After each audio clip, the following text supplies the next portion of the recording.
The tricky lessons I learned from the book The Richest Man in Babylon and how I apply them. The book is a classical book written by George Carlson in about the year 1930. Lesson 1. A part of what you earn is yours to keep. You should pay yourself first. So let's assume you earn $10 monthly or weekly. Paying yourself first means a part of that money you have earned is yours to keep. You have to pay yourself first. Saving a part of what you earn is your first step in creating generational wealth. It is recommended that you pay yourself 10% of the amount you earn. Please note that this should be an amount you can do away with, not something you have to take whenever you need money. It is not an emergency fund. 10% of $10 is $1, so you should save $1. It means if you earn $10, you should pay yourself $1 before you pay others. You pay others when you pay for your rent, for your clothes, for feeding, for entertainment, transportation, and others. Or if you're frugal in nature and you really know how to manage your expenses, you can make it 20% of what you earn. That is, if you earn $10, 20% of $10 is $2. Remember, it is important that you stick to whatever percentage you decide on. You won't use the savings for any kind of expenses. It's also important to repeat that it's not an emergency fund. Lesson 2 is to make your money work for you. The 10% or 20% you have decided to pay yourself and save can be described as a slave. Not to worry, it's a legal slave in today's world. This money you have paid yourself should work for you all day, every day. Whether you're at the gym, whether you're studying, sleeping, or having fun. It is not enough to just keep your money in the bank or keep it idle somewhere. Your slave should be put to work. You have to find a way to put it to work. And this can be achieved in many ways. You can either start a new business, invest in a mutual fund, buy into the shares of a profitable company, invest in real estate, and so on and so forth. And this leads to the next rule. Before going into any investment, exercise some caution and do not rush into a new business or invest in something you do not understand. Don't throw away your savings. Don't kill your slave. Lesson 3 says be sure you understand what you are investing in. To protect against loss of your capital, be sure to get your investment idea from the right source. Instead of jumping right into an investment, whether it's setting up a new business or investing in the stock market, it's important for you to understand what you're putting your money into. Consult with professionals. Ask questions. Ask about how they started the business. Ask about the risks involved in the investment. Ask as many questions as you can, because by knowing and understanding what the business or investment entails, you can reduce the risk of losing your slaves. Avoid quick money schemes. If it sounds too good to be true, then it is probably not true. For example, when I was about to invest in the Uber transportation business, I met with several people who are in the business and I asked a lot of questions. I asked questions about recruiting a driver. I asked questions about the risks involved. I asked questions about routine servicing and maintenance. I asked questions about insurance and protecting the car from theft using tracking devices. The more I understood the intricacies of the business or investment, the more I understood how to reduce my risk and avoid losing my hard-earned slave. In summary, the first thing you have to do is to earn money. If you are not earning money, then you should start right away. Acquire the skill set you need to earn money. A good mechanic has the skill set to repair a faulty car and earn money. A badass programmer has the skill set to build a functional website to earn money.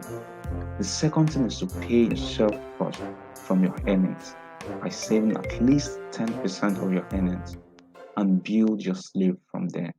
Remember, you have to pay yourself first before spending on your expenses or paying others. The third thing is to make your money, which is now your slave, work for you. It will work for you, bear children, bear grandchildren, and great grandchildren, and they will all work for you for the rest of your life. So, on a personal level, earn money as a real estate consultant with Eben Properties. The first thing I do is to save 10% of my earnings in a mutual fund investment account, while the remaining 90% is channeled into business expenses and growth. Before the end of this video, I will give you more details about the mutual fund account. Here's a quick disclaimer. I'm not an investment expert or advisor. I'm only sharing this based on the knowledge I got from the book and how I am applying it personally in my life. So I was able to save my 10% to meet a particular target so as to invest in a transportation business. Meanwhile, I wasn't using a savings account to keep my slaves. Like I mentioned before, I used a mutual fund investment account to keep my slaves, which I'll talk about in details towards the end of the video. It's different from a savings account because bank charges and inflation doesn't affect this account as much as it will affect a savings account. Instead, the money you keep in the account earns you more money. Yes, the returns might be low because it's a mutual fund account with a very low risk, but you are rest assured of the safety of your slaves. So back to my story. When the 10% I had been saved in my mutual fund investment account was enough to invest in another business, which was in this case a transportation business, then I set out to consult with someone who is doing well in the Uber taxified transportation business. I got to understand the ropes of the business before venturing into it. Thereafter, I purchased the first car for my new business, thereby releasing my first slave. I get a weekly cash flow of 30,000 naira, which is about $80 weekly in today's conversion rate.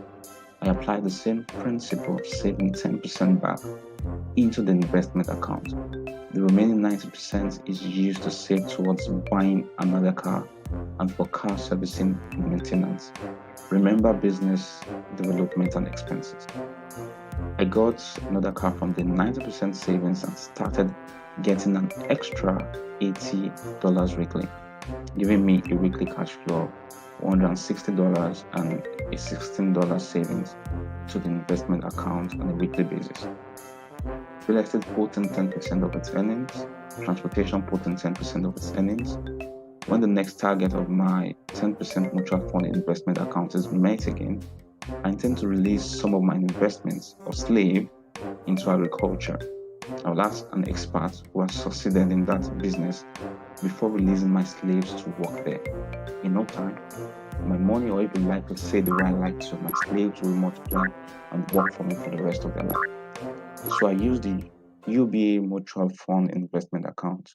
For many of you watching from Africa, you know that UBA has a strong presence in many African countries, so they have several mutual fund products. Personally, I use the fixed income fund and the balanced fund product. Check the various links in the description box to read about the different mutual fund investment products and sign up with the one that suits you.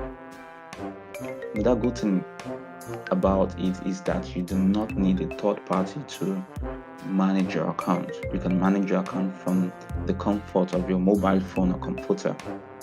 With a minimum of 10,000 naira, you can start investing in many of these products. If you have learned something and enjoyed this video, please don't forget to like it and share it with your friends. Remember to check the description box to read about the various investment products and sign up if you wish. Thank you.